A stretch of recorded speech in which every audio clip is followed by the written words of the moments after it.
myself again. But it's the only... Good evening and welcome to NUFC Matters with me, Steve Wraith, and it's Friday night, so it's Three Amigos night with Mitch and Steve Hasty. Good evening, lads. Evening. Mitch. Good to see you, lads. Good to see you. And as always, plenty to talk about with regards to Newcastle United. And the chat always amazes me on a Friday how many people are getting ready to watch, and lots of questions I'm sure are coming in, as I can see already. So good evening, everybody watching.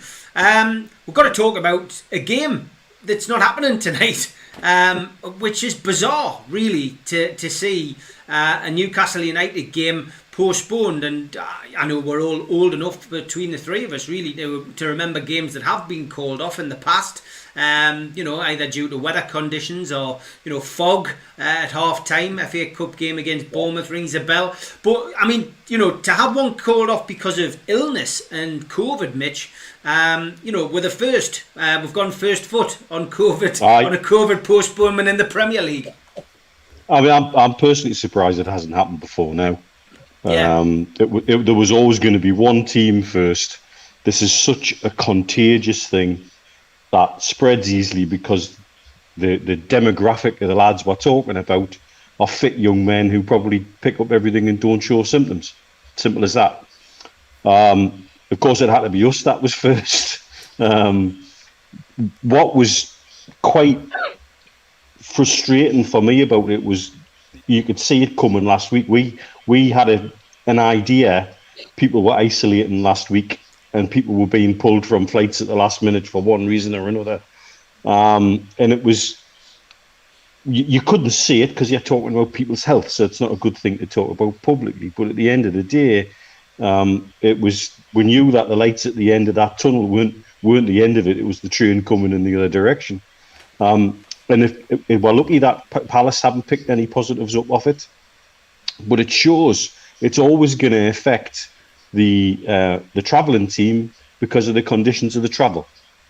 The guys are together, they're in smaller spaces, they're travelling, so they're more likely to pass a virus around between each other. So that's sort of the obvious thing. And I guess the other thing, if you take a look at other sports, we're quite lucky that the Premier League look favourably on it. They could have easily played hardball and said, have you got 2 goalkeepers and have you got 14 players in total where you're playing? If you look at some of the other sports, I know England have just had a one-day international called off against South Africa. But if you look at the NFL, for example, who've had their teams in quite controlled bubbles, Denver had to play a game last week without a quarterback. All the 3 quarterbacks were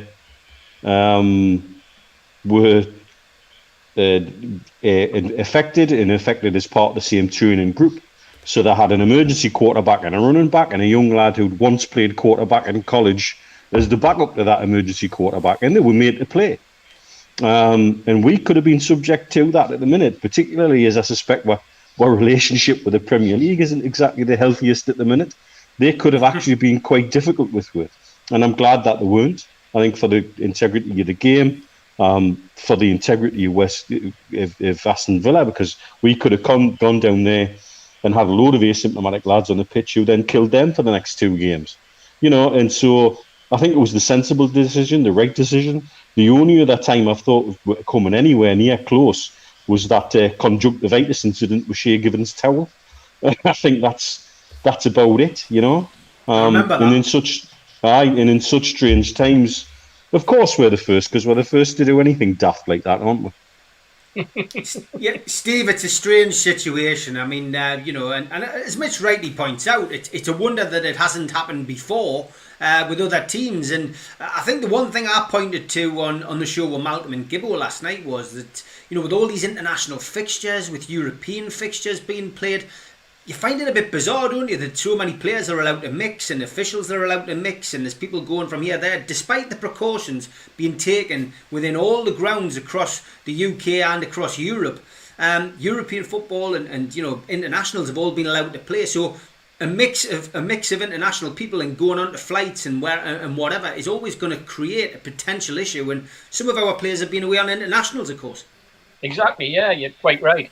I mean, I must admit, it's been a bone of contention with me since the return of football in June that we have this so-called sports bubble. You know, this elite sportsman bubble that can travel everywhere. We've now, the government's announced yesterday that there's going to be an elite businessman bubble as well, which I find rather strange. You know, I just couldn't get my head around that, and I don't think a lot of people have managed it yet. But getting back to the sports side, yes, traveling anywhere, mixing with people from a different environment, being moved from one bubble to another bubble just because the international football authorities have decided we need to play friendlies and 3 games in 9 days and all this type of thing, when we've got a Premier League and we've got managers who are complaining that they want 5 substitutes because the players are struggling fitness-wise. And yet all those big clubs, the ones who are complaining, are the ones whose players are going out and, as I say, playing 3 games in 9 days on an international trip. Newcastle, I think Mitch is right in one respect when he talks about the Premier League and how they could have been awkward. But the Premier League did change the rules on COVID testing at the start of the season. Prior to when we had Project Restart, players were getting tested twice a week. When they started the season, because of the cost and because of the fact that things seem to be settling down over the summer, the Premier League changed it to 1 test a week. And I think Newcastle were having their tests on a Monday. So you had the players playing on a Friday or a Saturday or a Sunday, and then they would be being tested on a Monday and then carrying on the training for the rest of the week. So, I mean, Newcastle were, you've got to remember as well, Newcastle were the first club to ban handshakes back in February. Everybody laughed at it at the time, but the Newcastle club doctor banned players from even shaking hands. So obviously there were protocols in place. There was a lot of thought gone into it, and it's just unfortunate Newcastle have been the ones who have been caught out, and they've been caught out, which sounds very much like because of the international situation and players travelling all around Europe and around the world to play football. So let's just hope that it's sorted and we don't continue. I think it's Monday that there's another check being made, and we should know more. But of course, the big issue is players. As long as this carries on and as long as they're not allowed in the training ground, then the players can't train, the players can't mix, which makes it very, very difficult for preparation for the next game. So I think Monday is kind of M day. I was going to say D day, but it's M day. That's the next test date, and we'll also know what the authorities have got to say about it, the health authorities, that is, and whether we get a pass to actually play against West Brom in the next fixture. I think it might become more difficult if that game is also called off, because then questions will be asked about how long this can carry on, and then the Premier League will be stepping in and you will be having rule changes. I understand that in special circumstances, from what I've heard, they could bring the likes of Sarve, for example, who's not in the 25. They could bring the likes of those players in. But it's literally special circumstances, and then obviously the special circumstance being, do the Premier League want the games to go ahead? Do they want games postponed? Do they want them to go ahead? So it's good.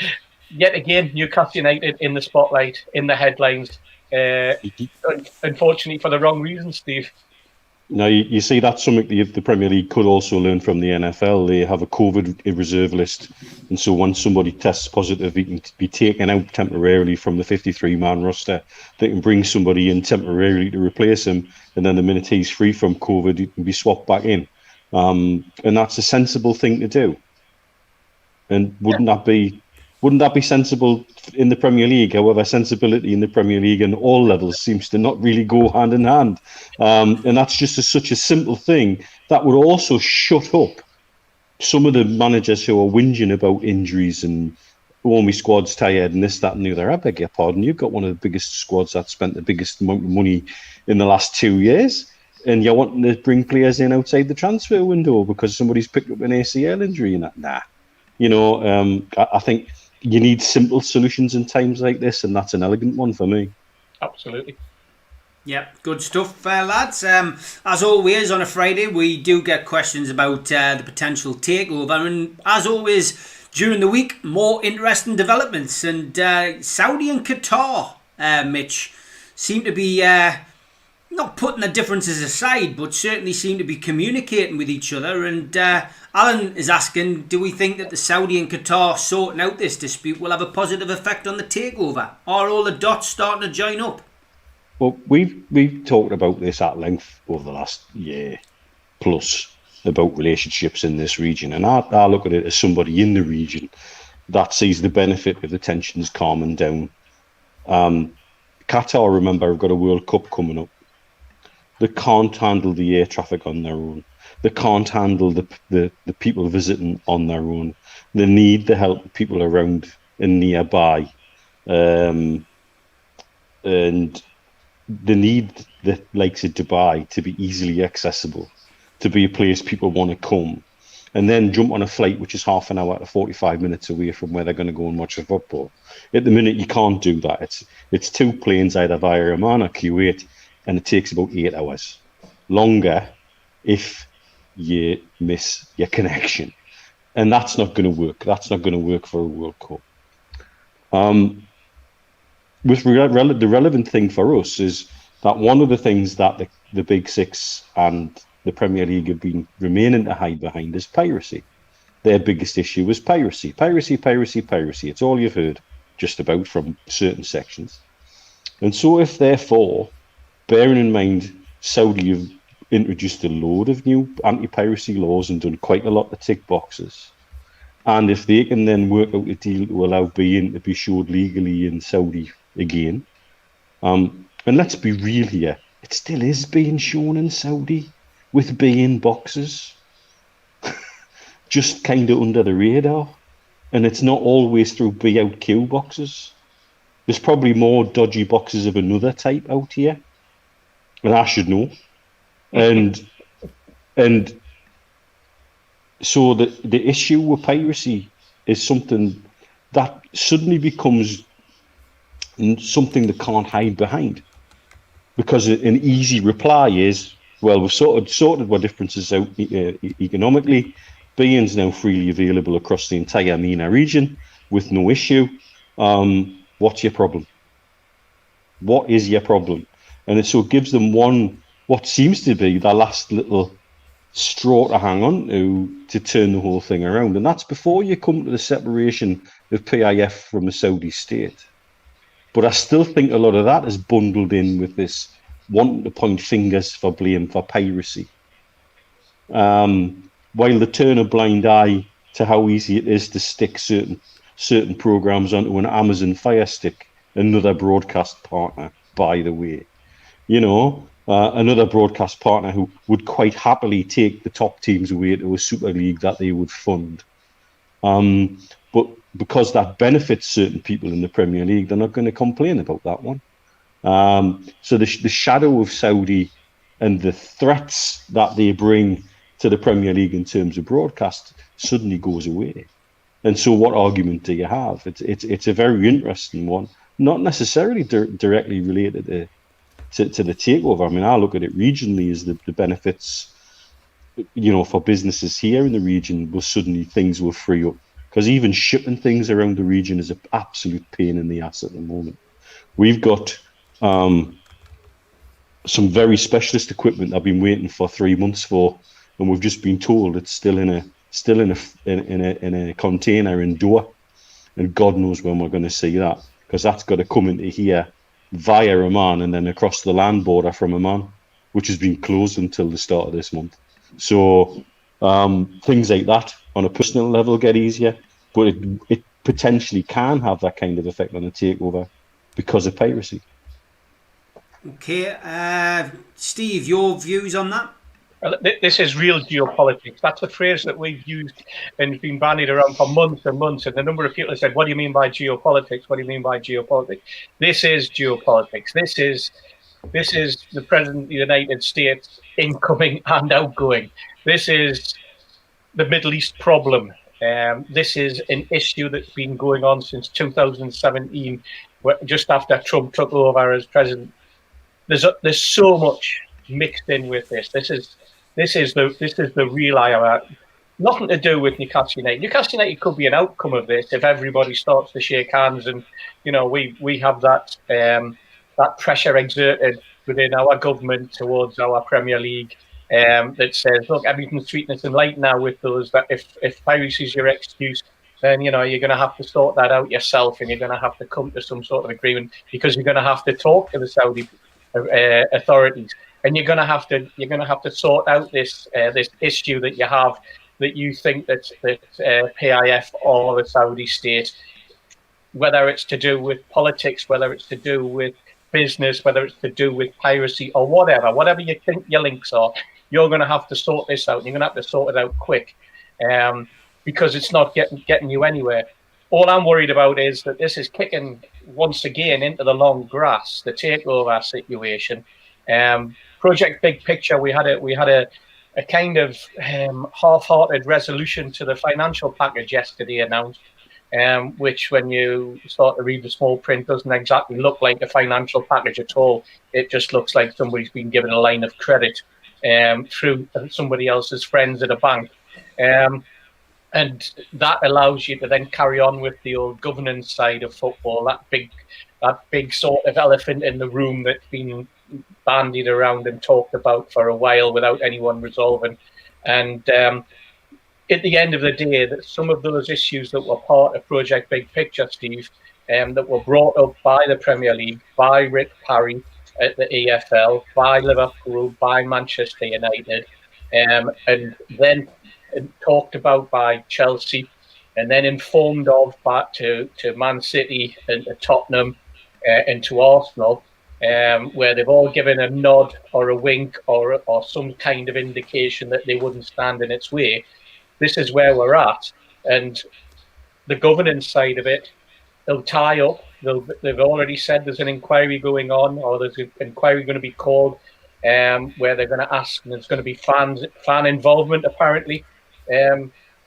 But my understanding is that there are certain things in that where the answer has already been given, and it's told, by the way, as part of this ban and this governance situation that you've got to go ahead with, and this review that you're conducting, X, Y, and Z must be part of your answer, and these are the answers that X, Y, and Z are. So how that governance aspect's going to be controlled and how it's going to be managed is going to be very, very interesting leading up to March 2021, Steve. I don't trust the Premier League with a barge pole. I don't trust the EFL. I don't trust the heads of the TV companies, and I don't trust. And when I say the EPL, I include in that the top six. And the information that we have is that it's the top six who are running the whole situation now. It's not the board of the Premier League. It's the top six clubs, the top six owners, the top six chairmen, chief executives of those football clubs that are driving everything to do with Project Big Picture, and more than likely driving everything to do with Newcastle's takeover. And the heads of the Premier League on the executive board are sitting there going, yes, sir, yes, sir, yes, sir. Yeah. That's what's happening. That's what's going on. And that's what we're caught up in. Let's see where we are in March when it comes to the governance aspect. Let's see what happens between now and March in terms of the payback that there'll be for that line of credit that's been given by the Premier League to the Championship and the grants that have been given to the EFL. Yeah, and in the meantime, we've got a takeover that needs to be sorted out. The whole structure of that package is worse than the sugar-coated cyanide pill that Ian and us discussed a couple of weeks ago. It's worse. It actually punishes the teams who've been paying their bills. Yeah. And it rewards the ones that have not been paying their bills. Yep. I don't know if you've seen the statement from Barnsley's chief executive today about how he says, well, hang on, we've been paying everything. We don't get access to this 2 million that we're due unless we stop paying my tax and stop paying my PAYE and stop paying my bills. So we might as well not bother until the end of the season, and then we get an interest-free loan. I mean, how was this meant to encourage good governance of a club? It's ludicrous.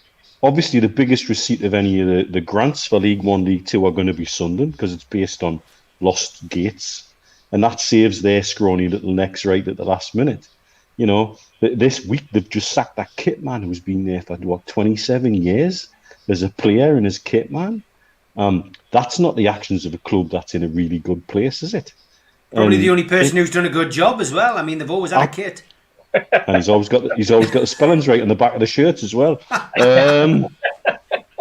And yeah, and again, there's clubs in League One and League Two are going to get away with murder yet again.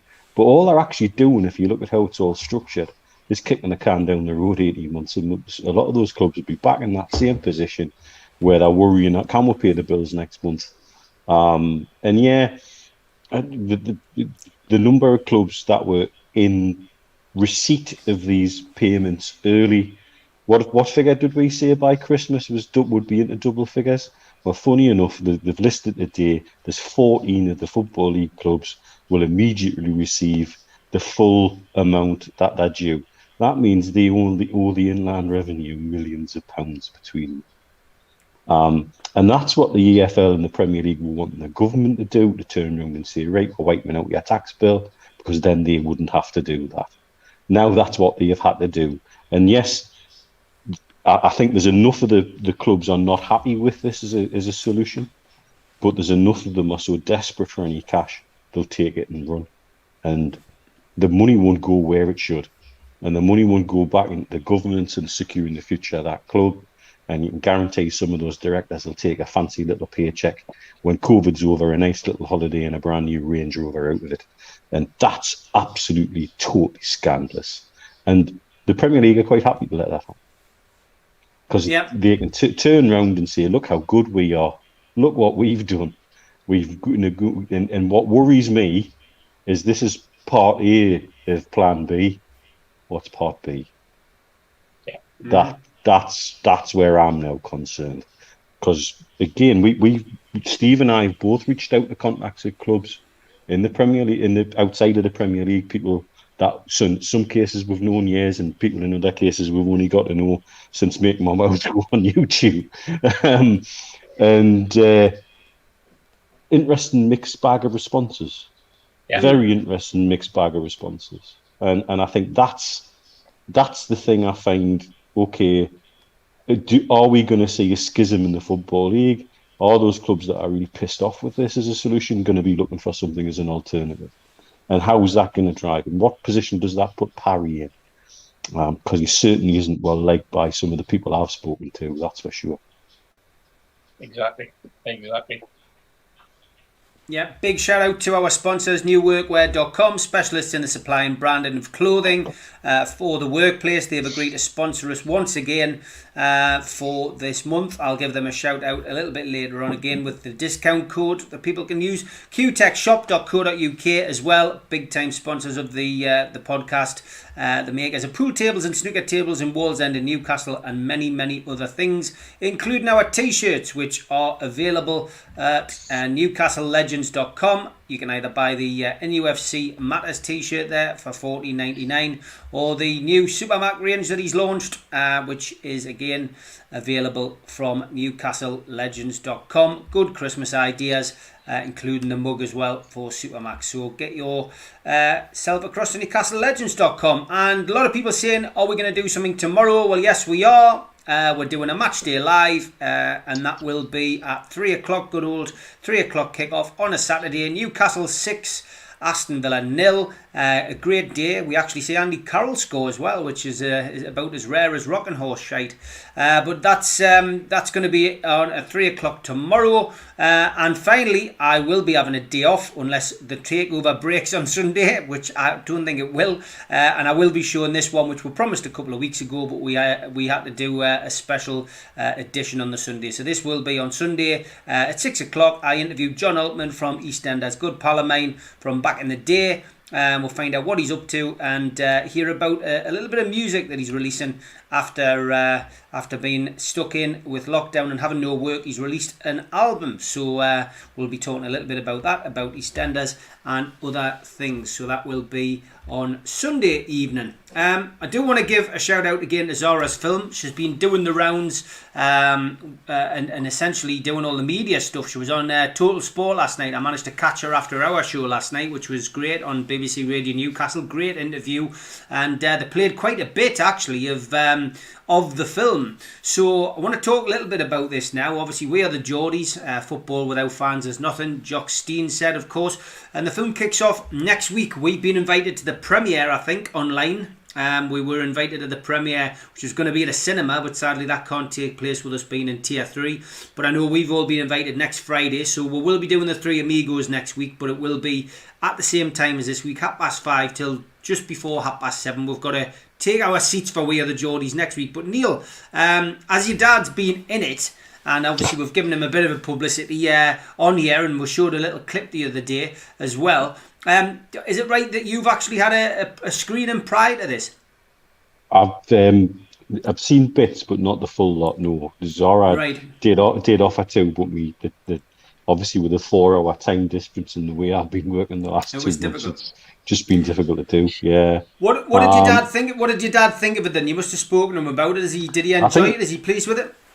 I think my dad was more delighted to finally properly meet everybody else involved in it, because I don't think they ever met much at all during it, because obviously there are 11 fans from 11 disparate groups, and they just would do their thing the way we all do when we go into the match. So I think that's what he enjoyed the most, was finally interacting with some of the other people who are in the film. And he never says much as well, you both know. He takes everything in his stride.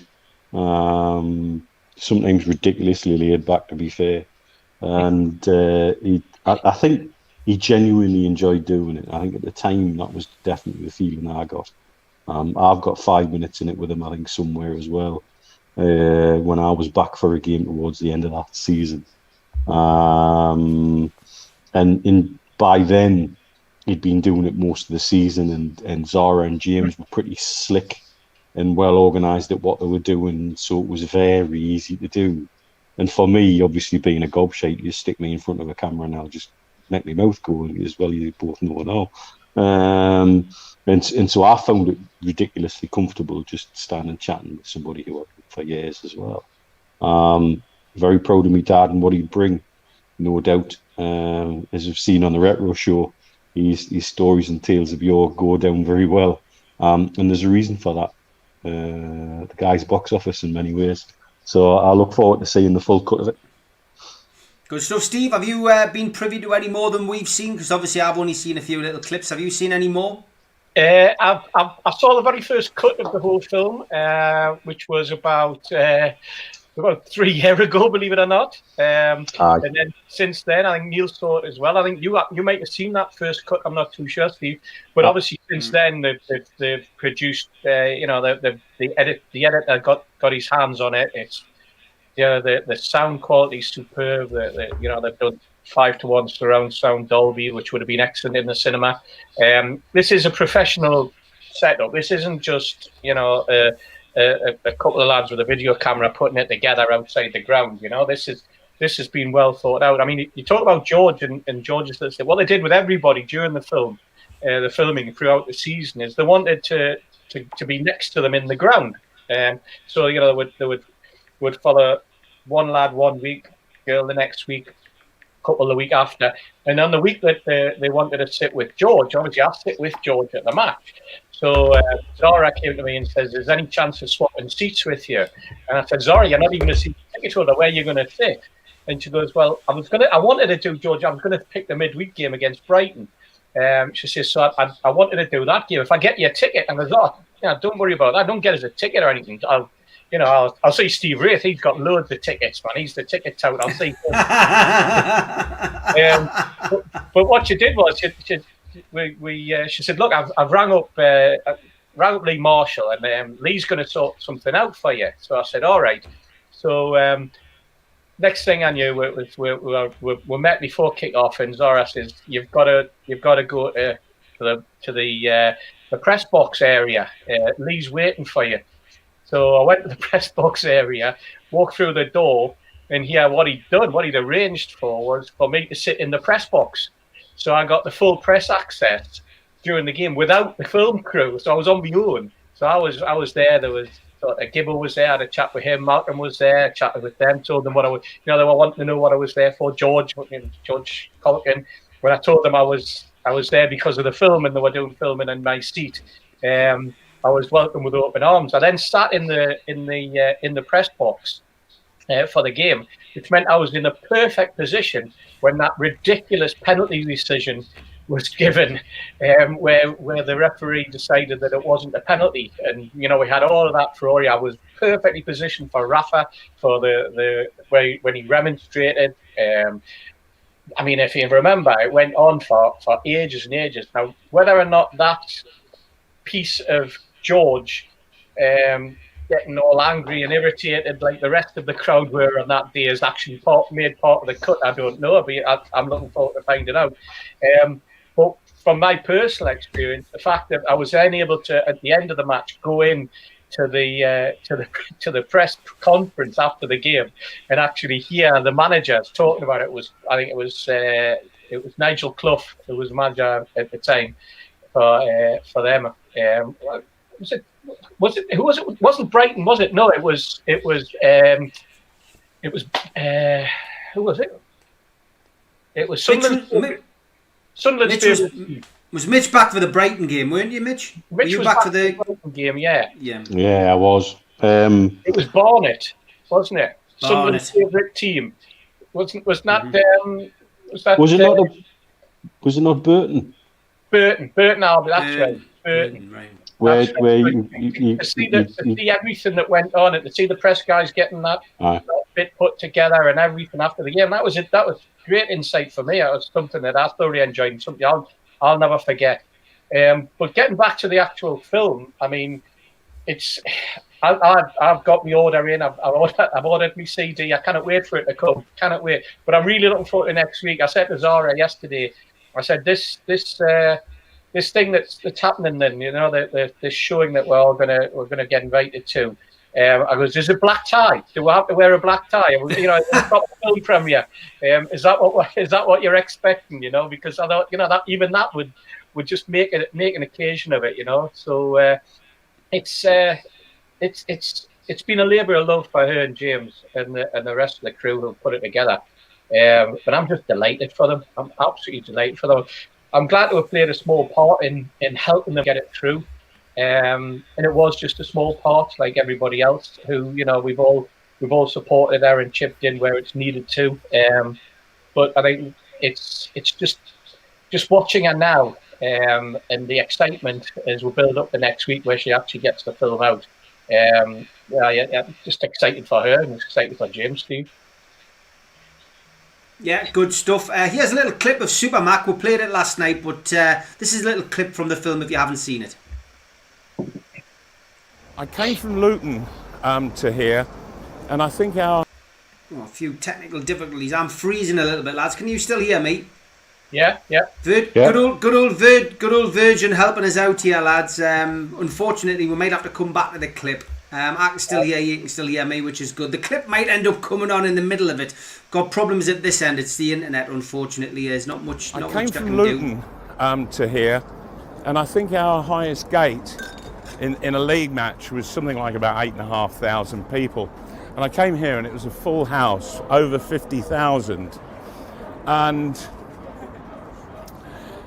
I scored the first goal, which equalised Liverpool's goal. This is on my home debut, and at one each with about 10 or 12 minutes to go before half time, Terry Hibbett slid a beautiful ball through to me, and I turned and went round Larry Lloyd all in one movement and cracked it across into the far top corner past Ray Clements. And there, the players went wild and the crowd went wild.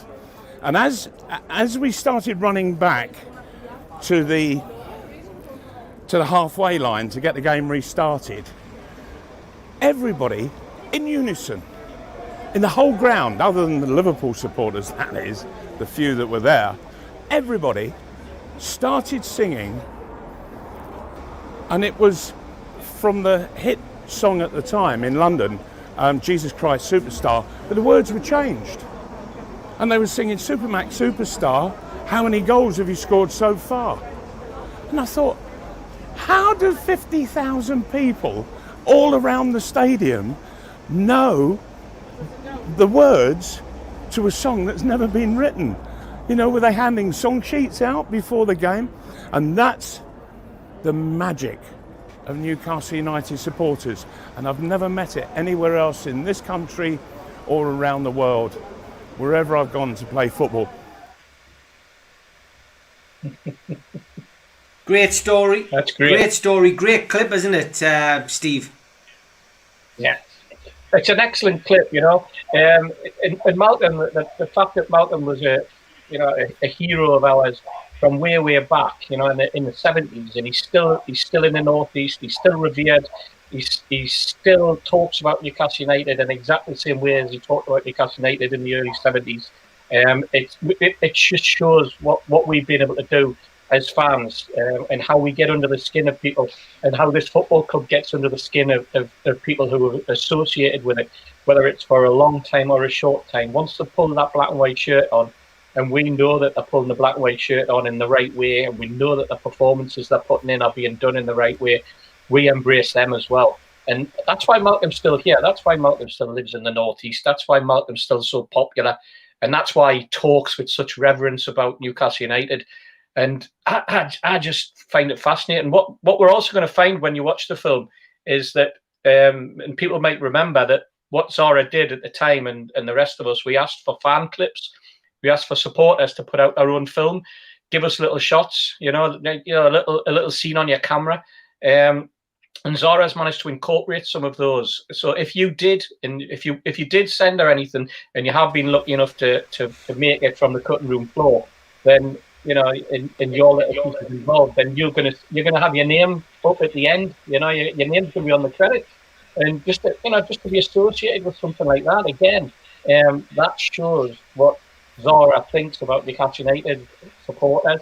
You know, the fact that she's done this for the supporters and involved the supporters right from the start. And this is a story of 11 totally different people, and how they love Newcastle United, how that love blossomed over the years, why it's blossomed, and what football means to them, you know. And the fact that she's been able to go home and away, matches at home, matches away, and really, really show people what people have to put up with to travel to an away game, you know. You've been to away games, Steve. I've been to away games. Zara had never been to an away game. And next thing you know, she's travelling all around the country, getting up at 5 o'clock in the morning and lumbering cameras and sound equipment and all sorts. And then meeting, and some of it was travelling on official team coaches. Some of them she travelled with people who were going in that by their own means of transport. Some on the trains, some in cars.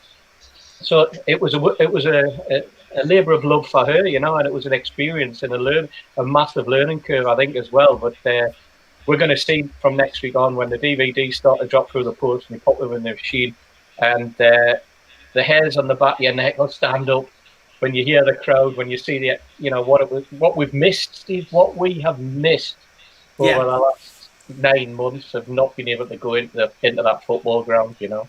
Couldn't be a more poignant time for it to come out. We are the Geordies.com. We'll obviously advertising this as we build up to the big launch, which is a week tonight. But check it out. Get yourself a download. Order a DVD for Christmas. Please support Zara and James. Put a lot of time and effort into it, and very hard to get films out, especially under these circumstances. Mitch, moving on to NCSL's case. Peter Davison's asking, has it progressed at all? Is the C more interested in getting MPs involved? Can you shed any light as to what's going on with them? It's about pressure, isn't it? This is what we keep coming back to. Pressure from as many angles as you can possibly get. Obviously, there was the work that Andrew Musgrove at the Chronicle did this week, who managed to get the Freedom of Information Act that says categorically the Premier League discussed it with the government. Now, here's the thing. Is that normal in the takeover? Is that part of your owners and directors test for every takeover? Or is there's something different about this one? And if there is something different, what kind of guidance were you seeking? And why? And if you were seeking guidance, what were you going to hope with the outcome of that to be? And again, have you done this with any other takeover? Because if your owners and directors and testers, you keep telling us, is a robust process that stands up in itself, why would you need it to ask a government anything? Because it should be robust enough to stand on its own. And so what it gives us is another load of questions. It doesn't give any answers, but it does give a hell of a lot more questions. And I'm quite sure the QC involved with the with the NCSL group, and I'm quite sure Nick DeMarco, Mr. Ashley's QC, would be quite interested to get their hands on some of those papers themselves, because it gives a hell of a lot of questions that I would be very interested, given performance in the last few weeks, how on earth would the Premier League be even to start to answer those when they can't answer simple ones under pressure during a committee hearing? And I think these are the kind of things, these are the things what people are looking at, about where is this going and what we're getting out of it. Is it moving things closer? It could be. There's certainly been a lot of chatter this week, but chatter doesn't always equate action. And I think there are a number of things politically now. If you look on the buyer's side, let's look at the Rubens, for example. It's a widely known fact that they are quite firm donators to the Conservative Party, and indeed one of them is a personal donator to Boris Johnson. And if they want this takeover to happen, this is something that I'm sure I'd be having a little knock on somebody's door and saying, you want another cheque for how much? Tell us more about what you've been talking about, the club we were trying to buy, please. Because this is political leverage, and there's no doubt about it. And so these kind of things, as I said last week, I think the phrase I used, it's like a rotten onion, and the more layers you peel off, it gets bloody worse. And I think there's more to come through mediums like this, through avenues like this, that genuinely I don't think would have opened up without the actions of the NCSL group. And this is what pressure applied in the right way from as many different angles as possible can do. Yeah, a lot of people asking what's your drink tonight, Mitch. It's a question that gets asked every Friday. Tiger. And to answer another question, no, I haven't been on the Sun Inn, but I'm quite shocked at how light my hair looks in this bloody room tonight. You've definitely upped your lighting tonight, mate. It looks really good, yeah. I'm in the lounge for a change. I bought the Ben a Nintendo Switch because her birthday coming up, and she's absolutely glued to it. So one's in bed, one's glued to the Nintendo Switch. So I'm not banished to the balcony tonight. So I'm in the lounge. Steve, as well as NCSL, obviously the questions coming in about the takeover. Interesting week with more leaked documents. This time proving that the government and the Premier League had actually had a conversation. Yeah. Bob Dylan said our conversation was short and sweet, didn't he? I think theirs was an awful lot longer than Bob Dylan's conversation was in that particular song. But I mean, as Mitch says, this is pressure. And what happens when, let's say, you ask a question, Steve, and I'm listening to your question, and Mitch is the one who's answering it, and I'm listening to his answer, and I'm thinking, right, well, that was a good question, but there's something that you've missed there, Steve, and I'll bring that back in, and I'll throw that back across at Mitch, and I'll put him under pressure that way. That's the bit that Mitch wasn't expecting, or vice versa, you know. So it's like a build-up. Your question might be on a particular topic or a particular area that you're focusing in on. But then when I'm listening to it, I'm thinking, whoa, hang on, that's triggered something in my head here. What about that? What about X? What about Y? What about Z? So we're doing a lot of that work. You know, supporters, when I say we, supporters are doing an awful lot, because one question suddenly takes you down a totally different route, which gives you a totally different answer or a totally different perspective, or sends the Premier League into a totally different, distorted view of what's going on. The Premier League have been caught out on numerous occasions, and will keep catching themselves because they try to deny things, and then another question is raised that is probably looking for the same answer or expecting the same answer, but the way the Premier League answer it, it kind of blows a hole in the first answer. So all of that, then, these are all picked up by legal people. These are picked up by QCs. These are people who things picked up by barristers who go, oh, there's a little hole there. And once you have a tiny little hole in a legal case, that little hole becomes a very, very big hole because that hole can be exploited. That gap that they've created, that little faux pas or whatever it's called, that's come out, suddenly opens up a whole avenue of questions. And that's what this is all about. This is what Keith and the NCSL lads have managed to do. They've managed to broaden the whole debate, and they've managed to focus the fans into specifics.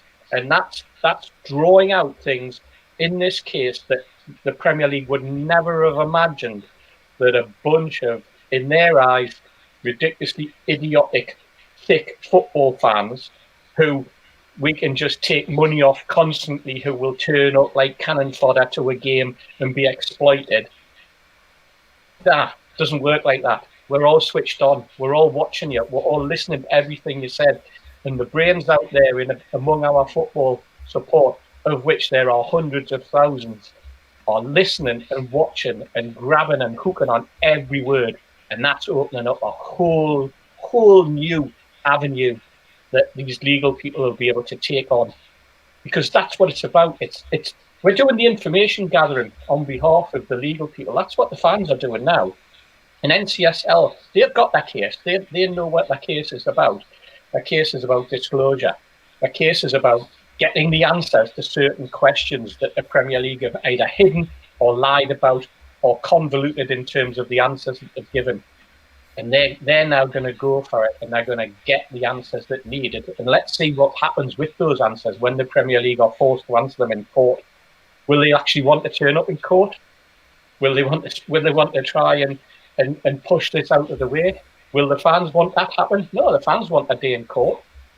And why do they want a day in court? Because they know that the Premier League will box themselves into a hole, and that will open up the trap door that they will then fall in, which will then hopefully release the takeover and allow it to go through.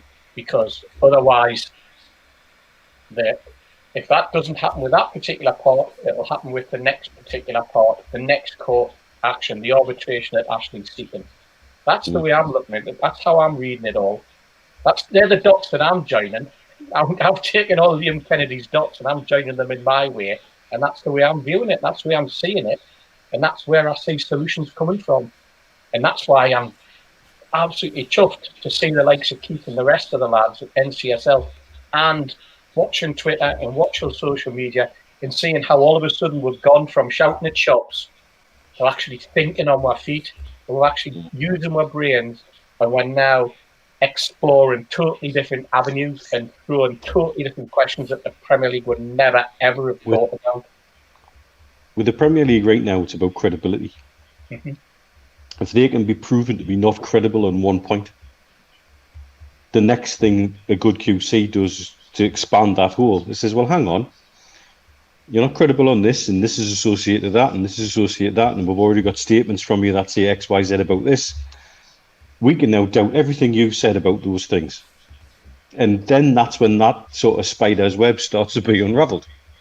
And I think there's enough out there that performances in front of panels and legal people of late have been appalling. Why?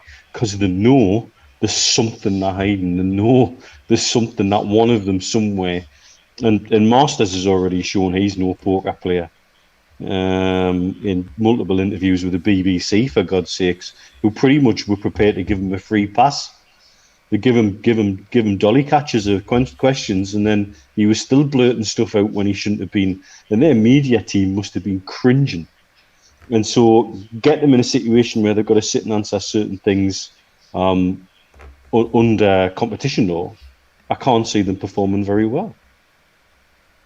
No, definitely not. A lot of people asking what would happen if the takeover didn't go through. I mean, I've got to be honest, I've accentuated the positive attitude, for months, if not years now. I mean, this has been going on since 2017. Amanda Staveley, of course, turning up at the Liverpool game, and I obviously spent my time with her that day, waxing lyrical about what it would mean for her to take over the club and what she would be buying into with her money and with other partners' money. And for me, I'm still very confident it will go through by hook or by crook at some point. But, hypothetically, Mitch, if it didn't go through, where do you think it would be? Because Mike Ashley's, made it quite clear this time that he does want to leave the club. This isn't a mirage. This isn't a lie. This is Mike Ashley wanting to go. And with the collapse of the high street continuing this week, with Arcadia going the journey and Debenhams going the journey,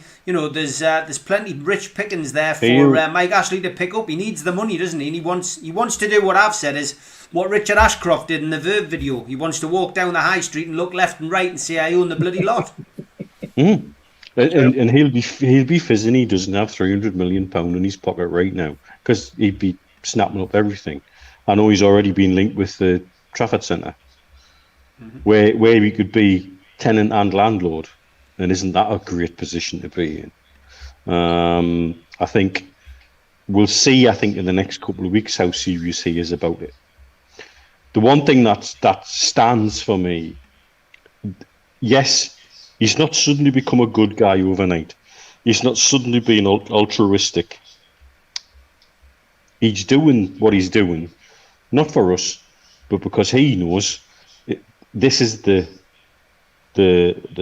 last time he potentially will get this level of cash for Newcastle United Football Club.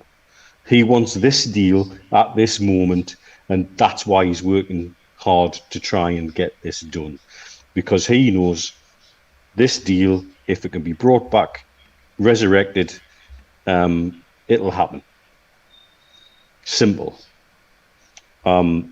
If it's clear that cannot happen, then we'll see how willing a seller remains. We've had people whinging about not being able to get access for other bids.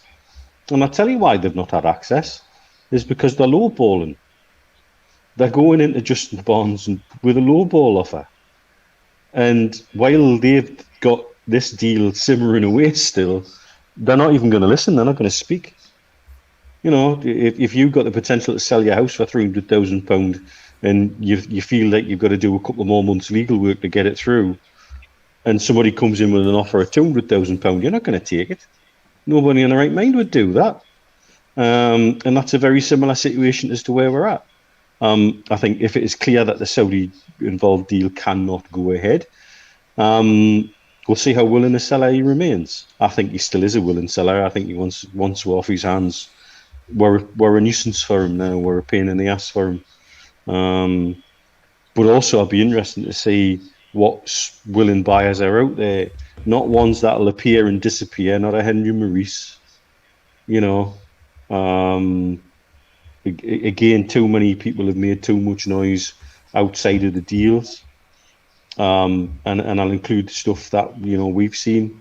I really wish there could have been less noise and things could have just been allowed to progress. I think we're seeing an end of the Ashley era at Newcastle United. I think if this takeover can't go through, I think there will be another buyer. But the chance we're taking in the post-COVID world is who do we get, and do they have the money not just to purchase the club but to take it forward? Mike Ashley has a model that keeps the club ticking, and none of us like the ghost ship that we are. That's what's taken the soul out of everything and makes things feel worse at the moment, because we know what we've had over the last 13 years, bar an initial 6-month honeymoon period. And I think he will want out. It's just, can we find a buyer who's prepared to pay a price that he feels he's willing to take if the wheels come off everything once and for all. But until somebody from the consortium comes out and makes a very public statement, or Mike Ashley himself makes a very public statement, and his silence at the moment speaks volumes still. Because by God, long before this, with many other potential sales, he's been calling people tire kickers and time wasters. and he hasn't. He just hasn't. So I think that's the key for me. I would love to see some sort of flicker of more serious movement in the run up to Christmas, because the timeline for me, whilst we remain riding well look on the pitch and looking at where we are in the league and Premier League safety remains, it's not so much of a concern. But I feel like we're 2 or 3 bad results away from being back on that precipice. And that's not comfortable. And that's why I would love to see something a little bit more big news in the next couple of weeks, if possible. Okay, Steve, it's a hypothetical question, of course, by people who are watching the show tonight. But if it didn't go through, would Mike Ashley, would he get his wallet out, essentially, is what people are asking. He's always got his wallet out. It's just what comes out of the wallet, isn't it? Is he taking 5s or 10s? That's Mike Ashley for you. The one thing we've never been able to do is second guess him. He had a manager like Benitez, who he gave very little money to. Yet he had a manager like McLaren, who had failed after the England job and a number of other jobs, and he was throwing money at him like confetti. So there's no rhyme or reason behind anything that Ashley's done at the football club. When it's come to backing it, his argument would probably always be that I've always backed it. But his whole business model has been on the club standing on its own 2 feet. That's the way that he's carried it for 13 years now. So yes, if he felt as though there was something needed to be done, he would release some money. How much he would release, probably very similar to what he's released in the past for Bruce, and that's basically what he says he can afford, or what he says the club can afford. You're not going to get £30 million players, you're going to get £5 million players. That's the way, that's the gamble that he's taken. And he's relying on Steve Nixon and the rest of the squad of scouts and technical directors, or whatever they're called, to go out there and find bargains. The problem we've got, and the problem Ashley's going to have come January, is the changes that are now going to be introduced regarding transfers and regarding who you can get from Europe, what you can spend. The days of a Perez. You wouldn't get an Iosi Perez coming to the football club, because the Iosi Perez wouldn't have the right number of points. And again, prizes. Yeah, I mean, this is the situation that we're going to be in, and we're going to find ourselves. And I know that the argument's always been that the rich clubs, the Manchester Uniteds of this world, have always been rich and always been able to. They've always taken the best talent and bought the best players, and gone out and spent 89 million on Pogba and such like. They've always done that. They've always given the top wages. You go back into the 1990s when it was unbelievable. Roy Keane was on like 50 odd grand a week, and everybody's going 50 odd grand a week. Shearer's only on 30 grand a week, and this type of thing. But that's the nature of football. Now, the added bit that's going to be brought in is that you couldn't get some of these footballers coming to the UK anymore. You're not going to get them. You're not going to get the younger players coming in, and that just means that the big clubs, because this point system's also going to revolve around who the player's playing for. So, you can go and buy a player from Juventus, but you can't go buy a player from Alaves, because Alaves doesn't have the same kudos or the same sort of gravitas point-wise, according to the government, as a Juventus has. So that means that if the kid's already playing for Juventus, he's more likely to be interested in Manchester United than he is interested in Newcastle United. And this will again permeate. And this is the big problem I have, with everything that's been suggested. And let's face it, it's been worked on for 2.5 years now, this project Big Picture. And you start to put all of this together, and you see all of these other little things that have been going around that they've been privy to, you know, and then they've been negotiating about and talking about. And apparently this point scheme for transfers is even tighter than the one that the Premier League wanted. The government's brought in an even tighter point scheme. So even if Ashley did dip in his pocket, there's no guarantee that you're gonna be buying like the finished article. No. You're gonna be buying a Henry Savvy again. You know, we've seen what's happened there. You know, that's where we're going to end up, Steve. Yeah, you're right. You're right, 100%. Yeah, plenty to talk about as always. Big thanks to everyone watching. Over 500 viewers on a Friday night. Amazing. I think we never take it for granted, lads, do we? You know, since we started this, really just to help people get through lockdown. We really do appreciate the fact that this is the most watched show during the week. Other than, well, it's between us and Liam Kennedy on a Tuesday, but this one's always had such a big following, and we really do appreciate all of the positivity and the nice words we get on social media as well. Far outweighs the negative points that we'll get thrown our way every now and then.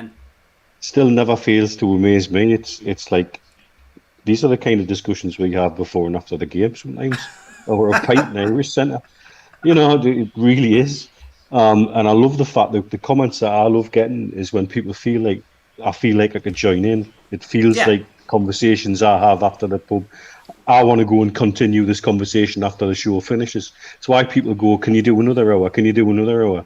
Because this is the kind of stuff, and it never fails to amaze me how well it goes down. And I kind of thank everybody enough, because it's, you know, in my eyes, it's the 3 hour guys getting pissed, having a bloody crack about the match. And it's, you know, it's crazy, but it's really, really lovely. You do realise, lads, we're going to have to do something for the Christmas Day special, because Christmas Day, of course, falls on a Friday.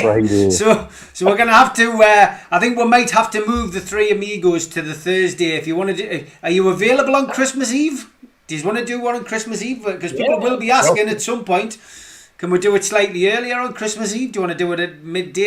We'll have a think about it, but we'll sort it out. Get your thinking going, because people will start asking if we're going to do one. But it would be nice to maybe do it on a Thursday. And the thing is, one of us will have to dress up as Santa, Steve. Oh no!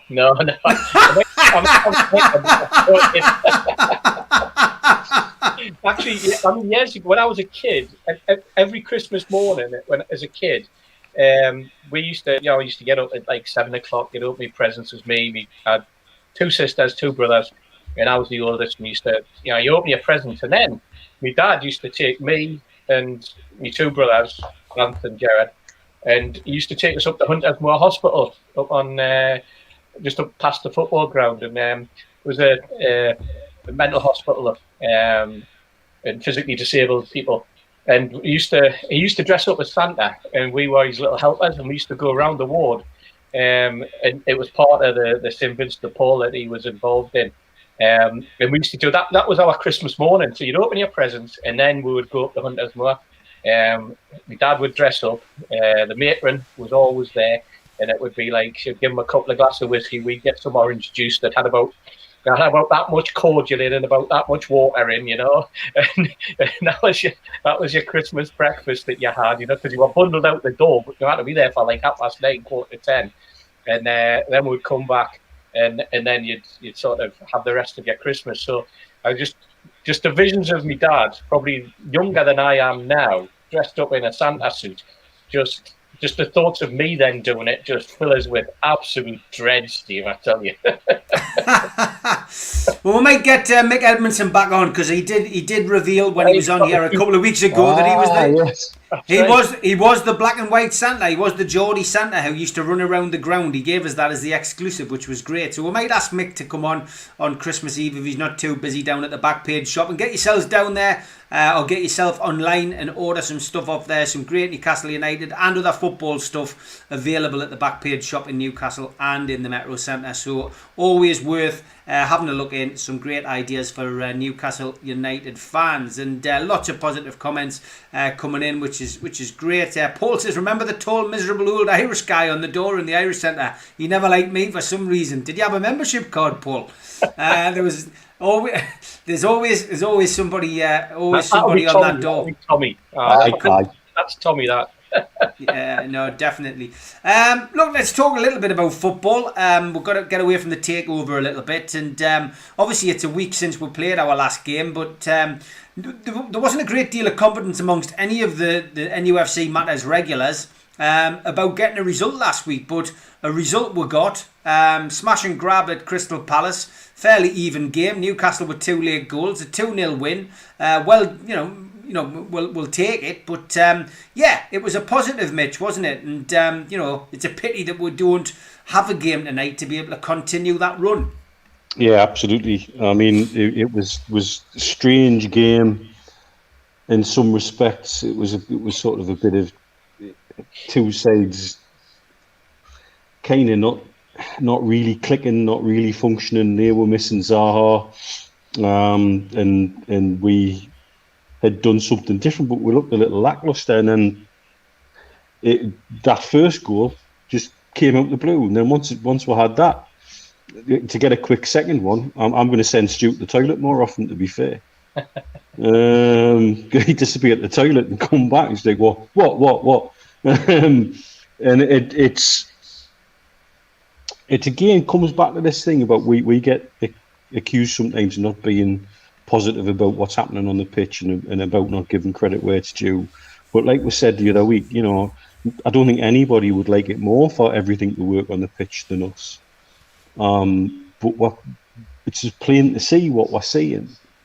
But at the same time, you look at where we are on the table with the points behind we're again quarter final of the League Cup coming up.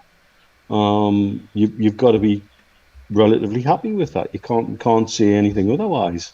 I was very pleased for Joe Linton to get a goal, and his reaction said a lot as well. I think he there was a lot of frustration came out in that celebration once he scored, but he had a generally good all round, and we scored the first from our own throw, something that's almost unheard of. Usually, our own throws end up with the ball back at the feet of the keeper. But again, he did a lot of work in that build-up, and credit where it's due. Let's be honest and real about it. You've got to give the credit where it's due. And Callum Wilson is just lethal. Can you imagine Callum Wilson getting the amount of chances Andy Cole got? Yeah. He'd be 40 goals a season. It would just be ridiculous. The lad is a machine. And of all the signings we've made, that's the one thing we were crying out for, is somebody who would do what he can do. When he's got a penalty, you're confident. I think he's in the top 5 in Europe for penalty conversions this year so far. That's crazy, and that's confidence. And you cannot not love his smile, and so. Let's take the positives out of it. And you're right, in a way, it would be nice to then go on and do something with it. Because for me, they're getting a lot of plaudits, Villa, but they're no great shakes to me. And I would quite love to see Fernandes put his left foot through the back end of Grealish properly and see how he reacted. Because seeing how he's behaved through the week, that little going down rolling that when he was nobody near him is just a bloody embarrassment of the game.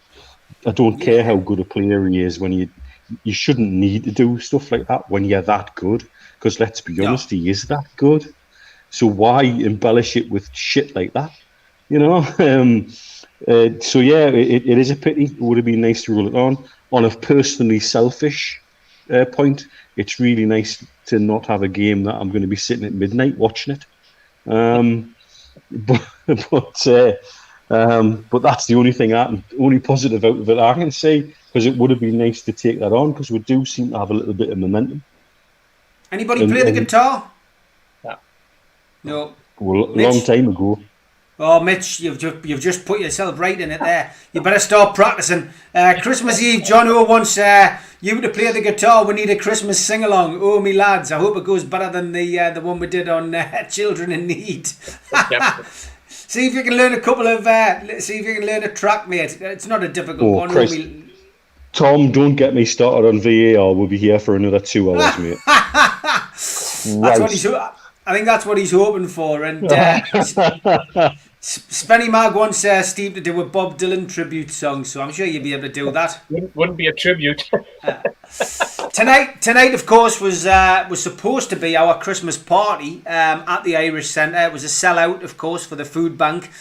We were going to have Lee Clark on, a lot of the contributors and people who are the men and women who make NUFC matters happen. We're all going to be there, and Liam Kennedy was going to pop along as well. But unfortunately, the event was cancelled.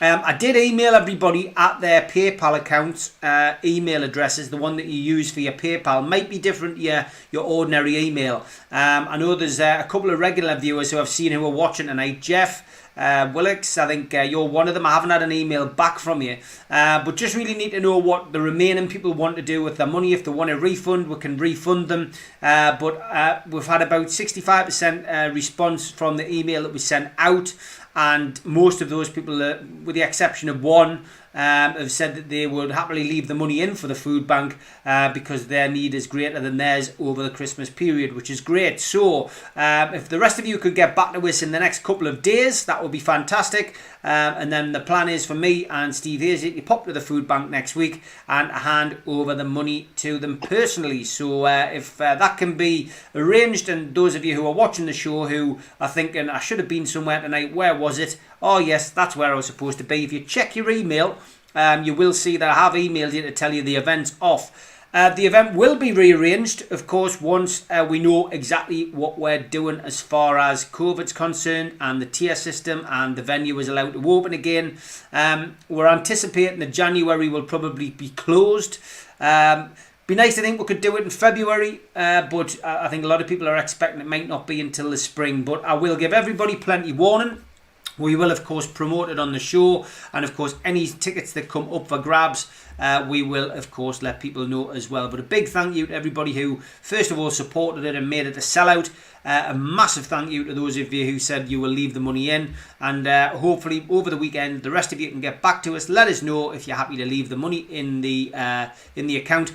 You will still get your tickets, of course, so I will leave you on the list, and I will email you and let you know the date of the next event, and you'll be able to come. You won't have to pay again, although some people have offered to pay again, which is really nice, but a bit complicated that for me. Maybe keep that money, spend it on the raffle and the auction on the night time so we can raise a lot more money on the night. But been fantastic. The support of the NUFC Matters family's been great.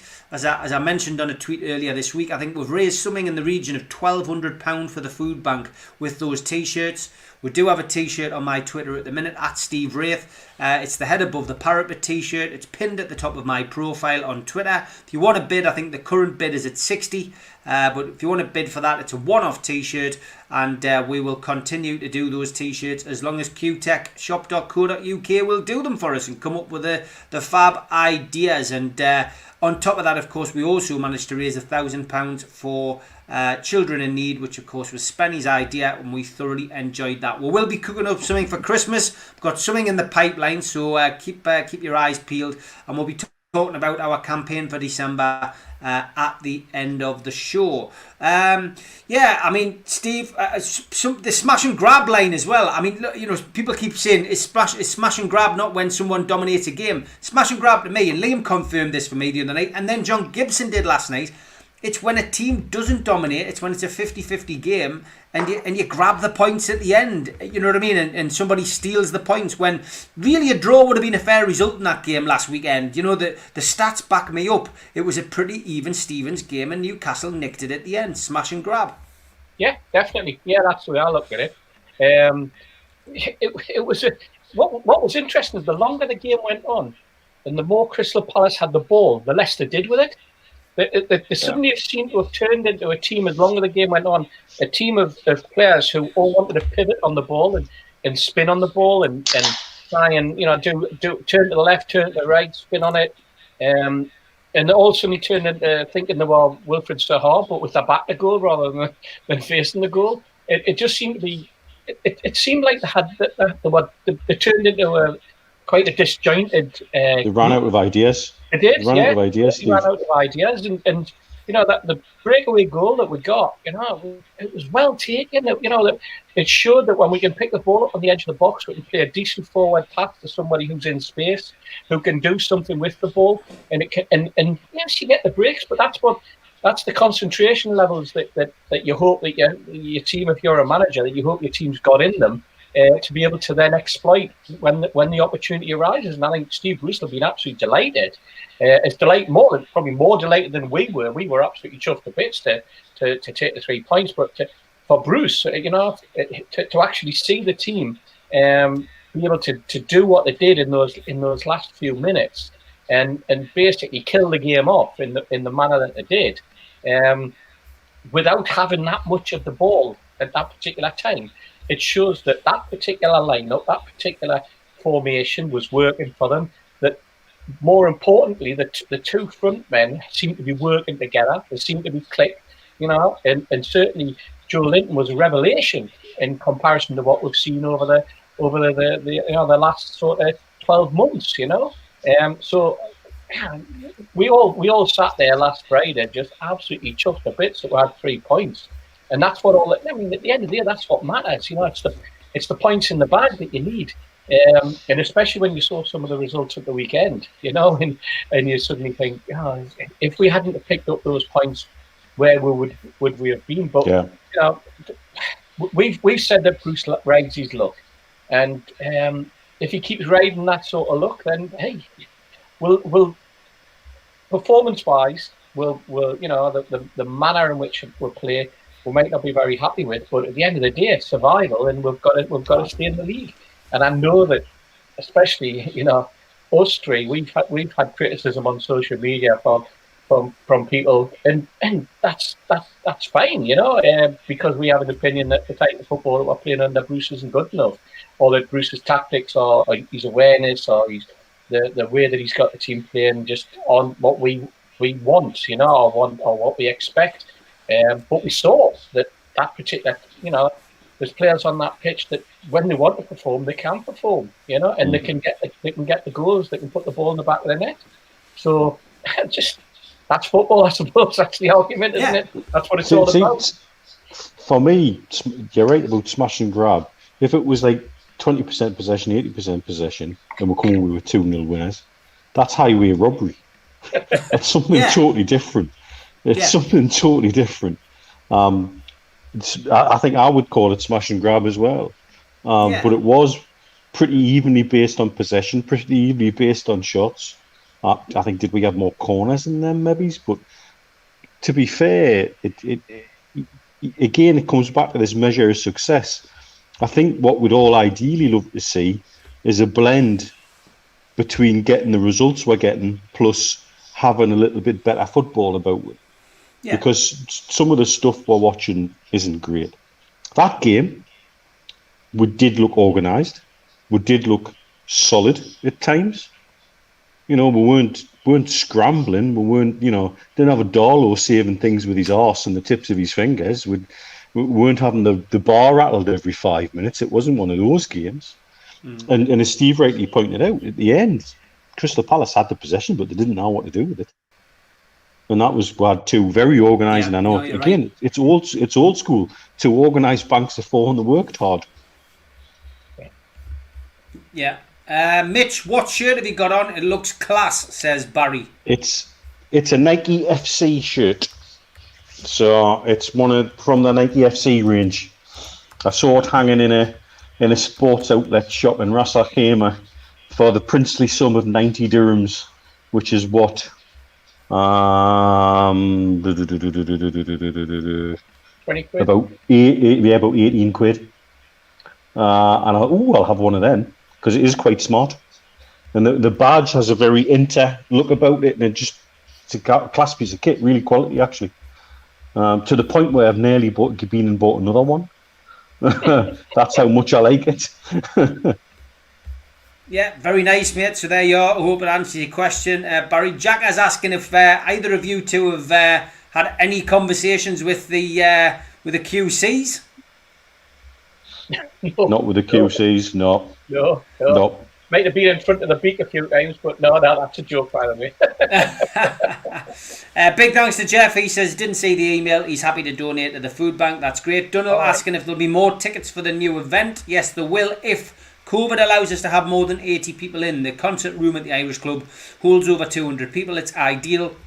Unfortunately, with Christmas, with the COVID situation that we have, we can only get 80 in. But yeah, fingers crossed. If it's later and we're in tier 2 or tier 1, fingers crossed we will be allowed to have more people in, which will of course be great. Rich again, thanks very much, mate. Says Levy's taking money in for the food bank. Look forward to the rearranged date. Lots of people saying you should be Santa, Steve. Well, they're saying Steve. They're not saying Steve H. It could be Steve W. So I'm not going to do you there, Steve. But a lot of people are saying if we start putting money in the pot for the food bank, maybe do something. Would you wear it? And well, we'll see. But listen, I'll have to get a black and white Santa suit. But I still like the idea of getting Mick Edmondson on. But we'll have a talk. We'll have a talk of it. People are now suggesting songs that we should be singing. Cover Walking in the Air, Alan Jones style.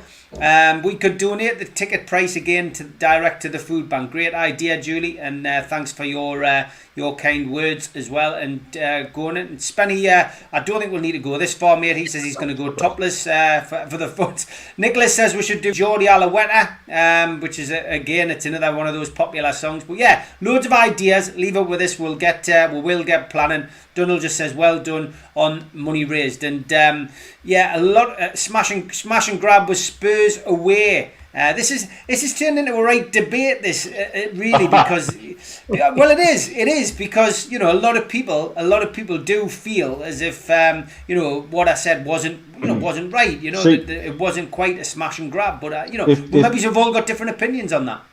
If that's the Spurs away I'm thinking of, where Krull did save everything with fingers, toes, bell end, and everything else. That was highway robbery. We got battered that day. That's not smash and grab. We got a battering and came away with 3 points. If that's the game he's thinking of, and so that to me is not smash and grab. Lots of people as well in the chat paying respect to somebody who I knew very well, somebody who used to go to the match with on a regular basis at one point, travelled down on and travelled back on trains, buses with him. Very well respected amongst the Newcastle United fan base. Neil Robson sadly passed away yesterday. Big shock to everybody, and as Tom Dixon quite rightly says, rest in peace to Neil Robson, one of Newcastle United and England's top fans. Sadly passed away yesterday. I'm sure that everybody watching the show would like to pass on their condolences to Neil's family and close friends. And awful news. And our thoughts, of course, with his family. Let's talk a little bit more about the food bank, Steve, because you kindly got a video across to me just before the show started from Lee Marshall at Newcastle United. Before we show the video, tell us a little bit about it and tell us how the food bank's doing. We know that we're raising money along with many other people across the northeast to make sure that they're still keeping well stocked up. But tell us a little bit about the video, etc. Yeah, I mean the food bank is in the West End, as I mentioned last week and the week before. It's spreading its tentacles beyond the West End, and it's doing some fantastic work in the community right across the city now. Basically, because of COVID, I think there's been a lot of issues that have arisen that have needed a little bit of more cohesion. So that's been one of the big pluses that has come out, that the guys at the food bank have been able to really support much bigger areas of the community. In terms of the video, I mean, it dropped in this morning. Bill Corkin had been having a conversation, and Lee Marshall just sent them and said, "Look, we've done this for you. Here's a little video. The video is for you to show. It's our appreciation and the players' appreciation of what you guys have been doing." And it was really nice. It was quite a surprise. I mean, I wasn't expecting anything like that. But there again, the support that we've had from the club, virtually from day one when we started off the collections on match day, has been brilliant. I mean, you'll see the video in a moment. There's one of the players in this video, and I remember him. I remember him turning up. before one of the games. He was out injured. He turned up before one of the games on a Saturday afternoon. He just walked up, just like any other punter. He had a carrier bag with him from Sainsbury's. He just handed the carrier bag over. He looked at us. He gave us the wink, give us the nod. I just said, "Thanks very much, mate." And he went, "No problem." And he didn't even want his photograph taken. He didn't ask for his photograph taken, and we didn't even think about getting his photograph taken with him. And we just let him move on. And as he walked away, he just turned around and he just like give us the old sort of signal, of appreciation. And that summed up for me some of the players in our squad, And when you see the video, I think people will twig on who I'm talking about. Well, we've had other players who have turned up regularly and supported the food bank. We've had great support from the club itself. They were, they were absolutely brilliant when we took the idea to them and told them what we're planning to do. They were absolutely great. And I can't knock the individuals at the club for anything regarding that. Lee Charnley, the MD, CEO, whatever you want to call him, he's been very, very supportive of everything we've done, both in encouragement, but also personally. And he's great. So I know the club gets a lot of stick, and I know there's a lot of disheartening and words come out of what happens on the pitch or what happens slightly off the pitch. But as a community, it's you just can't knock them. And when you see the video, I think some people might have already seen it on social media, but when people see it, I think they'll realise that as footballers, they're just normal people. Yeah, okay, let's have a quick play of the food bank video. Hi everyone at Newcastle West End Food Bank. Well, thanks for all your help and the local community. The work you're doing is brilliant, so we wish you a Merry Christmas and Happy New Year. It was a pleasure to see you. I have a really good memory when I go to the food bank, so I just want to say to you Merry Christmas and I miss you a lot. To everyone involved with the food bank, we just want to say congratulations on all the great work you've been doing. We hope you have a great Christmas, stay safe, and hopefully we'll be able to see you soon. It's a difficult time for the food bank in general because they rely on a lot of donations to be able to provide food for people who cannot afford or people that are in very desperate situations.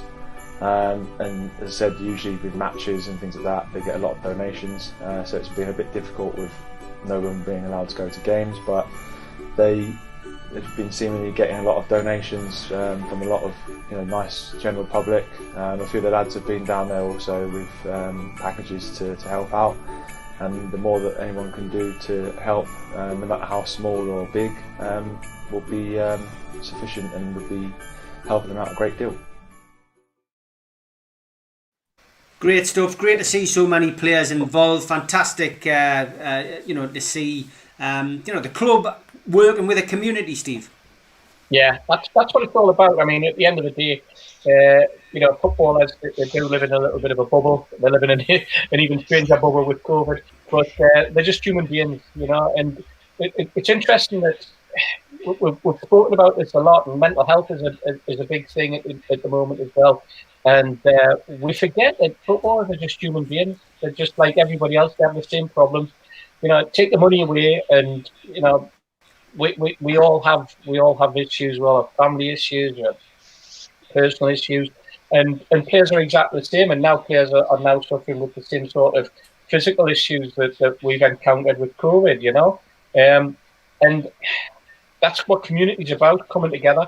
And whether you're supporting a food bank or you're supporting a different charity, a mental health charity, any form of charity in your particular area, that's great, absolutely brilliant. And I've doff my cap to anybody and everybody who supports local community in whatever shape or form that they do, because there are people in need, and there are people who are desperate for help and support. And I think that we are just lucky that we've used the whole Newcastle United name and brand, if that's the way you want to put it over, in terms of being able to support the West End Food Bank. the guys in Liverpool are doing exactly the same, and they're very lucky because they've got 2 football clubs in the same city, and their fans are able to come together and work together on that. We know that there are people down in Sunderland who do exactly the same with their football club. I've been in communication with lads at Aston Villa and West Ham and Manchester United, Manchester City, Celtic. They are all doing it, and the whole food bank community linked to football clubs supporting those communities has expanded so rapidly since the Liverpool Everton fans had the initiative, and then we started with ours, which we literally just followed their model, if you like, in terms of match day collections. We only expected to do it once, to be perfectly honest, and once we started, we couldn't stop because people were ringing us up during the week saying, I want to come next week, I want to do this, I want to help, I want to support, I've got another collection, I've got another drop off, my business wants to support it, and it just completely took off, and Bill, Colin, myself, Stuart, who runs the social media, and all the staff at the food bank themselves are just so grateful for the support of every Newcastle supporter out there who rises to the occasion every single week, whether it's a match day or a non-match day, or as we've seen some of the fantastic initiatives that have been out there, Steve, where fans have just decided off their own bat that they're going to run an auction, they're going to do a raffle, they're going to put something on social media, they're going to do something at their own workplace. That's what community's about. That's what it all entails. It all entails Newcastle being united. That's it. Yeah. Okay, before I come to Jed's question, John O has just sent in his definition of smash and grab. He says, when one team dominates another but still doesn't secure the victory, rather the team that has been under pressure all game scores a goal to secure an unlikely victory. So, John, wherever you got that from, I'll stand corrected. However, what I will say is I'll blame Alan Oliver, the former scribe at the Chronicle, who used to use smash and grab at every opportunity. And as a young'un, that's what I used to read. So I'm going to pass the book and I'll blame Alan Oliver. But if that's the definition, John, you proved us wrong. So fair enough, mate. Jed Hasty, I'm presuming it must be, Steve, says, It's got to be. What do you guys think of James Tavernier, Tavernier, I could be wrong about that as well, who spent 6 years at Newcastle on loan, now playing as captain of Rangers and into Europe? Was he really not good enough for us, Mitch? Well, I'm glad I went and got another can out of the fridge. Tavernier's a player who I've talked about a lot, and I went through a period when I was able to go to just about every game I could at home, be it reserves, under 18s, what have you. And a few aways even, and it was usually me, Jamie Fender, and a few others. But me and Jamie have had this conversation over and over and over about Tavernier. We watched Tavernier develop at the club. The only decision you had to make with Tavernier was what's his best position. Is he a centre midfielder? Is he centre back, or is he a right full back? Because he could do all three jobs quite easily. When he was on the pitch at that level, at the reserves under 18s level, he always looked like he had an extra 2 seconds. He looked class. He looked quality. We were very excited to see him come through. His younger brother was also at the club. His younger brother is now at Middlesbrough and in the first team regularly. We've got a problem at our academy, and the problem has been historically, what do you do with players when they get to a certain point? Too many of our players get shipped out on useless loans where they don't develop and they don't get the game time they need and they don't get the exposure they need. There's a debate going on at the moment about Tony and Armstrong being the top 2 scorers in the championship. But bear in mind, Armstrong had lots of loans in the championship and yet never did that well. And yet here he is settled at Blackburn doing very, very well indeed. And Tony, again, got a couple of loans that never seemed to really do much for his development. And there seems to be a mistrust about bringing academy players through. And I think you could extend that to the Longstaff brothers at the moment. about what do we do with them. And I think there's certainly it has been over the last few years, this disjointment between the academy system and into the first squad and what do we do with them. For me, what spoiled Tavernier's time at Newcastle, and you could include other players of that same crop, and the other one that immediately springs to mind is Shane Ferguson, left back, who we saw come on. I think he was 15-year-old, and I was with Jamie, I was with Les. We were all staying at Les's in concert. I think I lived near concert at the time. It was when I was living in Iverston. And they played concert pre-season, brought Shane Ferguson on against this thug of a right back. And the first thing this right back did was take Shane Ferguson and about bend him into four ways. And then he did it again. And then the third time he tried it, Ferguson put the ball through his legs and made him look like an absolute idiot. And we're like, ooh, like this guy's balls, this is good. And we saw Ferguson come through at the same time as Tavernier. And for us, what spoiled that crop was Niall Ranger. Everything that happened with Niall Ranger seemed to affect everything from the first team down to the under-18s. And I think a lot of the young crop of players, that included Tavernier and Ferguson, they got tarred with the brush of Niall Ranger, was that they've all got attitude, they've all got issues, and let's get them out and start all over again. I think that was under Pardew. So in some respects, under that thought process, Tavernier was on a hiding to nothing. But he always looked like a class player. We used to look at him and think, God, this kid could sit in our back four in two positions, one or the other, depending on what he wanted, for as long as he wanted, because he always stood out as quality. I love the fact he's doing it at Rangers. I love the fact he's doing it in Europe with Rangers. That shows his quality. I think it's easy to do it at Rangers for certain players just because of the standard of the Scottish League, which pains us to say because I've got a soft spot for the Scottish League.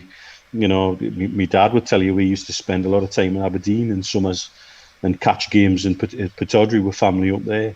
And so, but to see Tavernier doing it at European level, and I think both the Rangers fullbacks have been involved in something like 24 goals between the pair of them this season. I mean, that's just ridiculous.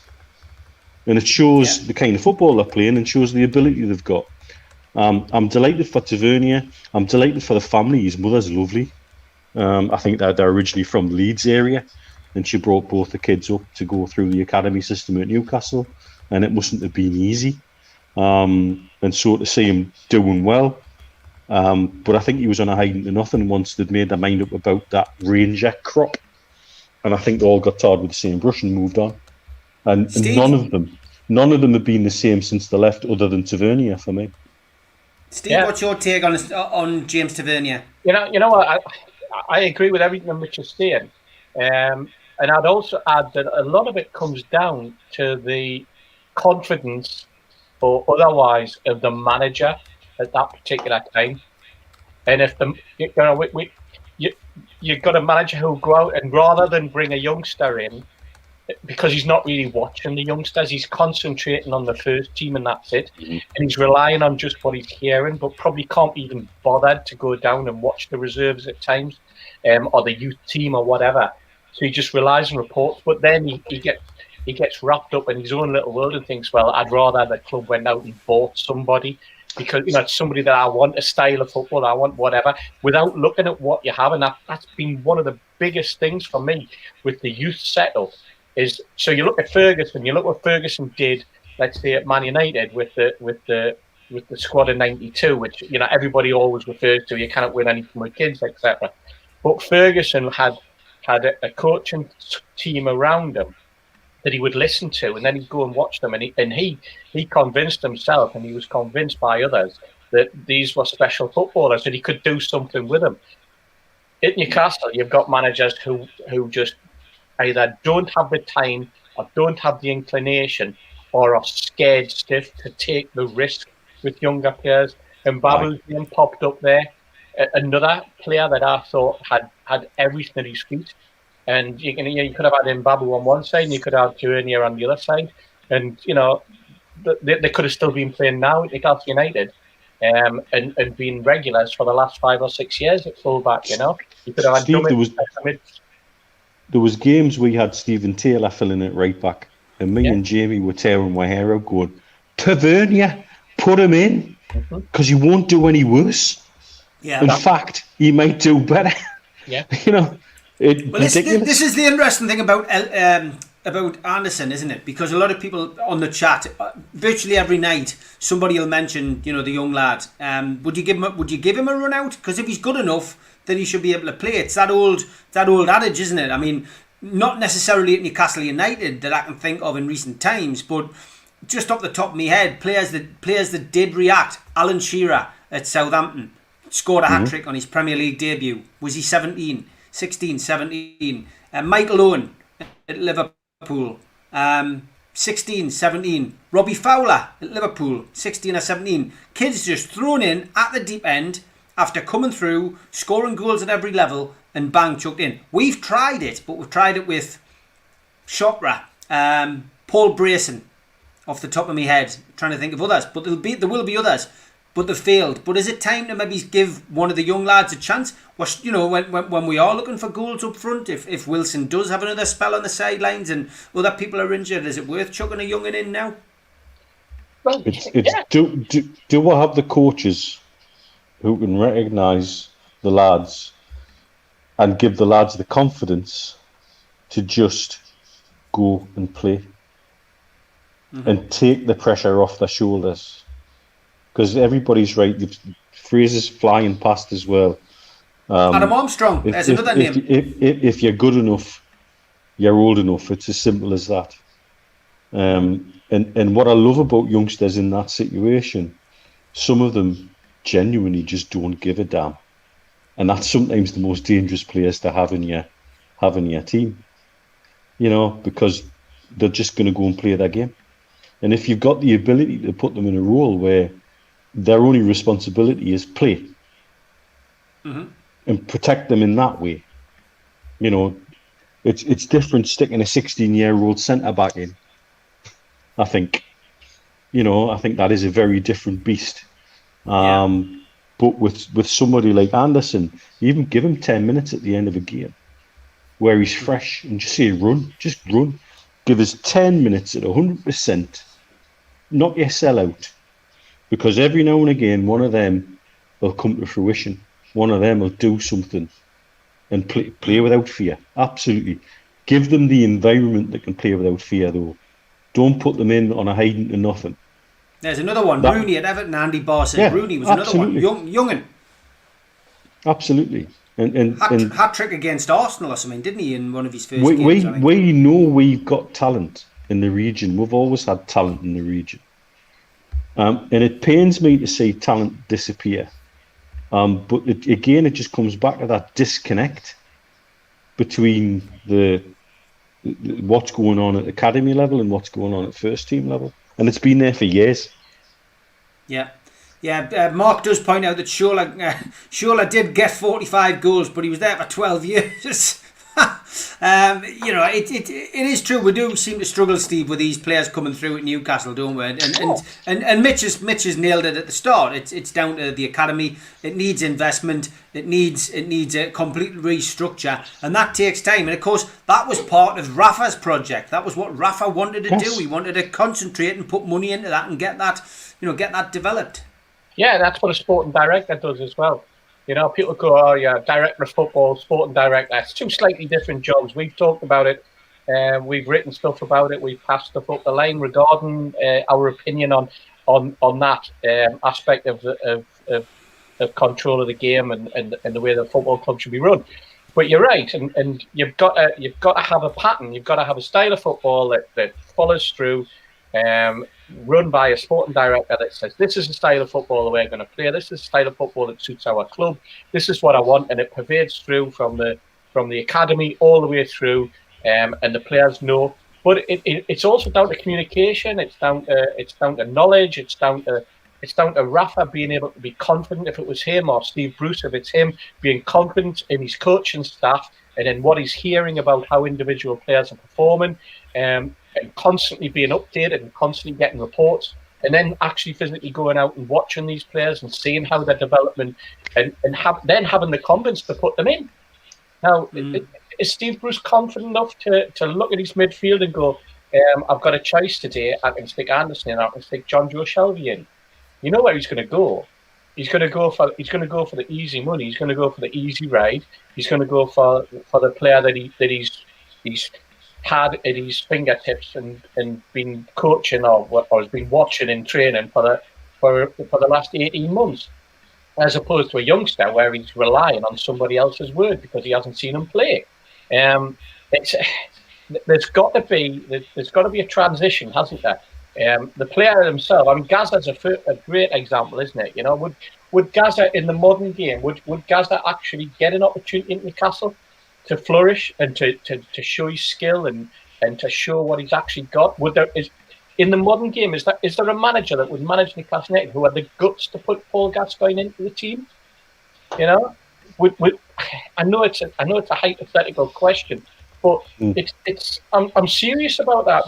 You know, is it a risk? You've got to be a risk taker as a manager, but you've got to know the person, you've got to know the player, you've got to see this, you've got to see what you're going to get, and you've got to talk that player through exactly what you want from him. And it's, you know, we use that project, don't we? Use that phrase, and I'm trying to keep away from all of that sort of situation. But you look at some of the big clubs, even now, you know, in Manchester United don't have.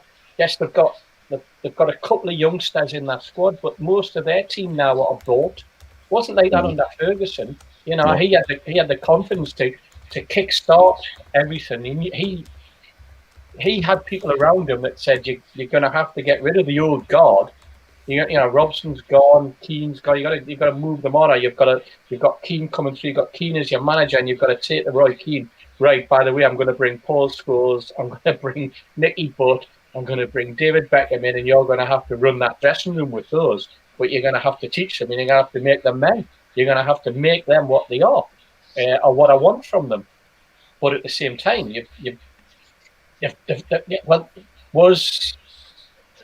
were Gary and Phil Neville that brilliant footballers, or were they playing in a good squad of players? Was Ferguson lucky that he had all of those players come together, or was it something? It's some sort of plan that he went, you know what? I'm going to replace all of these with all of these youngsters because I'm going to let them go out and have the freedom to play football. Steve, take them all by the scruff of the neck. Top to bottom plan. He had them out on strategic loans for 2 years before he brought them into the team, and they came back better players, harder players, more wise players, and then they were ready, and he knew exactly what he was doing. And it's like that document you and I put together for BZJ, you know, when we talk to them about, do you have a transition plan and do you have a formalised structure? And you were pointing out that what they were talking about was a sporting director, not a director of football, and all we got was blank faces, and then sat down and produced a document because it was just the likes of which they'd never seen before. Yeah. To like formalise what you want to do with it all. And that's what needs to happen and what isn't happening in our club at all. Yeah. And it's so disjointed at the minute, and it's frustrating. You know, they put people. I mean, people are talking about Shola. Shola's put in as a loan coordinator, and all I see is him wearing a bloody mask and a black bloody cowboy hat. You know, as a loan arranger. And again, are we seeing better loans for our younger players at the moment? And I'm not convinced we are really. And we really need to see where that goes. You know, I've just seen a name like Krul crop up. He ended up being chucked in at the deep end at Palermo because we had no choice. And look how well he swam. He didn't sink. Yeah. He didn't sink. Even somebody like Edgar, who did well when he came in and had a couple of really good games, he's just retired this week, I believe. That's right. Captain of Canada. You know, okay, it's not a big nation, but he's captained his country on the back of that. And could we not have done more with him? I'm quite sure we could have. You know, and it pains me to see talent disappear about that like that. Thomas Goddard was blighted by 2 horrible injuries, mind, I've got to say, but he was another quality player who could have done more and could have been used more, but nobody above that academy level seemed to have the confidence in him, Pardew. Which is strange because Pardew liked the left back, but not that left back, because it wasn't his left back. That's right. You know, it's frustration. You know, we seem to just lose too many guys who go on to do better things, or seem to achieve beyond what we feel they were achieving at Newcastle United. And you think, well, if they were managed better here, what could they have done? Could they have done so much more? And I tell you what, those guys would have absolutely fought for the black and white shirt. We've got 10 minutes left. Samantha's just put up a post there about Sean Longstaff, saying that he signed a deal with super agent Pini Zavi, and it is expected the high-profile Mr. Fix-It will attempt to broker a transfer away. The Longstaffs have been a weird story, haven't they, really, for the last 12 months, because, you know, up in arms everybody was about Sean Longstaff being linked with Man United, and then, you know, we had the whole Matty Longstaff situation, Steve, throughout the whole summer period of, you know, will he, won't he stay, is he going to Watford or Udinese, or you know, there was a lot of that. And then when he signed, there was a big hoo-ha from the manager, and then, you know, with the exception of Sean getting a little run out here and there when there's been injuries to other players, neither of them have really featured, have they, under Steve Bruce's management? No, they haven't featured at all, and it reminds me of going back and something that Mitch said earlier there, and you go back to the Aussie Ardiles time when he threw everybody in, you know, but he had to throw them in because he had nobody else. You know, he was sort of riddled by injuries, riddled by players getting old and leaving, and literally just saying, you know, that's all I can do. I've just got to pay the youngsters. I think they were paying the youngsters a pittance as well, so there was an element of that about it. You know, it's different now with the likes of Matty and Sean, but yeah, I mean, Sean's a strange kettle of fish, isn't it? I'm still not sure what Sean's best position is. Like, is Sean a number 10? When I've seen him picking the ball up in that sort of final third of the pitch and moving with it, and either picking up a free kick on the edge of the box or creating a goal-scoring opportunity, it's a totally different footballer to the one I'm seeing where he's expected to play basically alongside Lascelles and Fernandez, you know, because it's like caught between a rock and a hard place. Matty, we've never seen him this season. You know, he's been thrown in the odd cup game, or we've seen him come on with 5 minutes to go, and I don't know what's going on there. All very, very mysterious. And you know, even when we've had injuries in midfield, and we've ended up playing Shaw in midfield rather than playing either Matty or Sean at times. You know, and it makes no sense. Absolutely baffles me. You would think a manager of 20 years experience would know that, you know, how to get the best out of young players, how to get the best out of hungry players. But no, that's not what's happened. You know, we haven't seen him giving those players the opportunity. You're in one game, you're out the next. You're in and then you're back out again, or you're playing in a position that obviously doesn't suit you. And it must be frustrating for those players. It's probably as frustrating as it is for us watching at times, Steve. Well, it was, yeah, Mitch. It's a strange one. The Longstaffs. I know I've talked about it briefly on the show before, but you know, it's no surprise to hear them getting agents, and you know, once agents get involved, then you know they can dictate the future of their own player, really. Well, even Rafa said when he was still with us that agents control the game now, and that's very, very true. And that frustrates me because that takes money out of the game as well. When we're talking about money filtering down to the lower leagues, that's never going to happen while the agents are taking that cut. It's super frustrating. I think Sean's been unlucky with injuries at crucial times when he looked like he was going to have a little run in the team. When he had that game playing number 10 towards the end of last season and then pulled up with a thigh injury. You know, he could have gone on a little run in the team then and made a position his own, and that's fine. Matty as well, to be fair, I think he ended up losing his place through an injury more than anything else. But then to have them both and then play share in central midfield, that blew me away. Don't understand that, because Share's a ball playing centre back in a 3, He's not a centre midfielder. It's a very different beast. And it just didn't work, and it never looked like it worked. And the minute Shea came on, he looked like he was a yellow card waiting to happen every time. Why not give Sean Amati a run in that position and say, right, here's your chance, give it. If you play well, that's your position. You'll keep the shirt and on you go. That should be the incentive for a young player. Shows what you can do. You'll keep your position.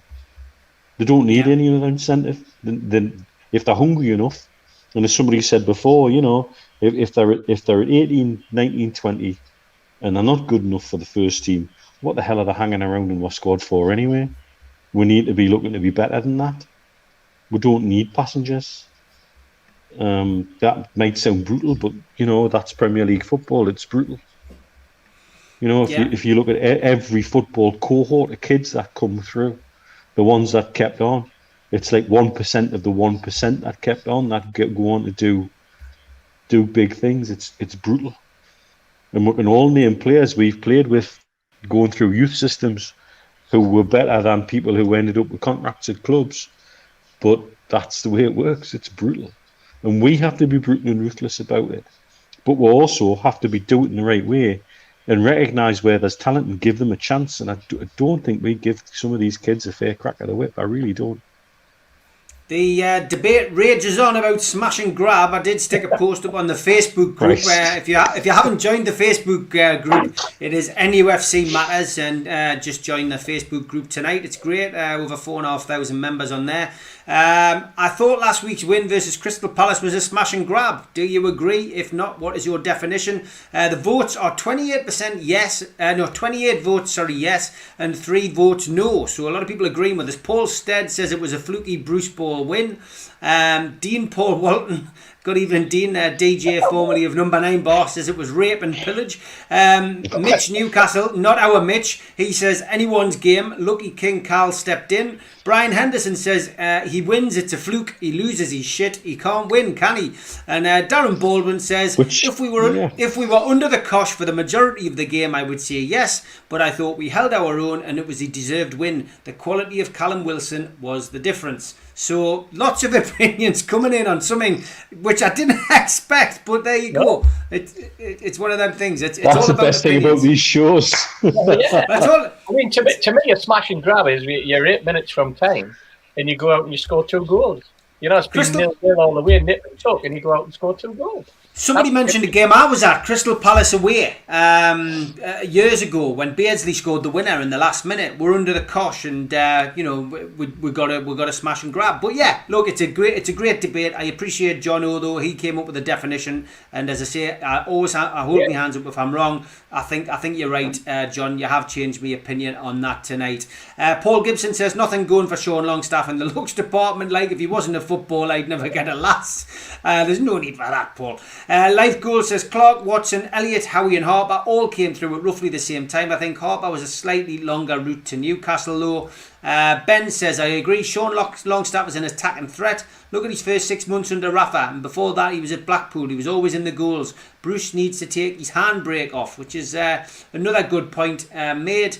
Lots of people being very polite about the show as well, saying that they've all had a great night and thoroughly enjoyed it. So a big thank you to everybody for tuning in. Nice to get that kind of support as always. And as I said, we will be back tomorrow 3 o'clock kick off on a Saturday. We don't have a game, but we are going to show we're going to watch along with you guys on the official club's YouTube version of Newcastle versus Aston Villa. It was a 6-0 win. It was a great hot day, and Newcastle back in the Premier League after dropping out for one season came up with a wonderful result, a wonderful performance, and against an Aston Villa team who deserved it because they laughed at us going down. Who can forget those sub on the Tyne flags? Certainly not me.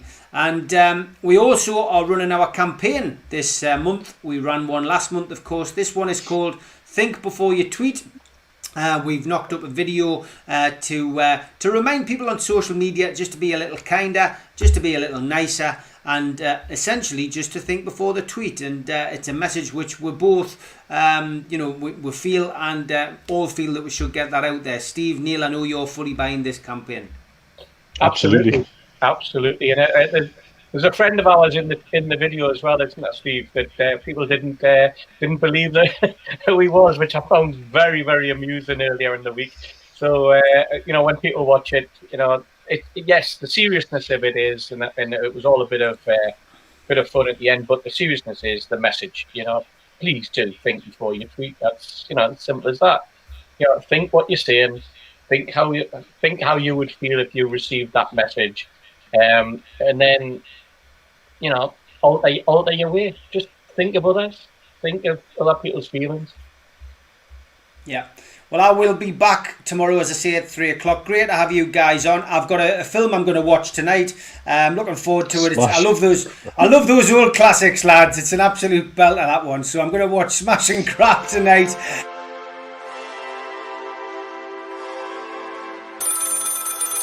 Mick Quinn here, and with another lockdown looming, you can understand why people are feeling down, a little bit depressed.